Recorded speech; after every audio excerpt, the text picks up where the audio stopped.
Payg'ambarimiz sollallohu alayhi va sallam Baroat kechasi haqida Sha'bon oyining o'rtasida kechasi ibodat qiling, kunduzi ro'za tuting. Kun tunga yaqinlashganida Alloh dunyo osmoniga tushadi va mendan kechirim so'ragan yo'qmi?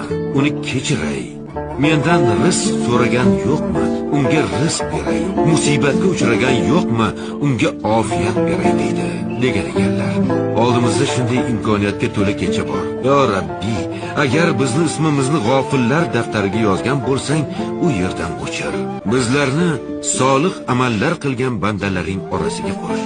Bizlarni senga oshiq bo'lgan bandalaring daftariga yoz. Ertaga huzur mahsharda baroatimizni qo'limizga oladiganlardan qil. Yo Rabbiy, sen Rohimsan, Rahmonsan, G'ofursan, Hakimsan, Azizsan. Sen bizni yo'qdan bor qilgansan. Biz sening qullaringmiz. Osiymiz, gunohkormiz. Alfinga tayanib isyonkor qullaring orasiga kirgan bo'lsak, bizlarni kechir. Amin.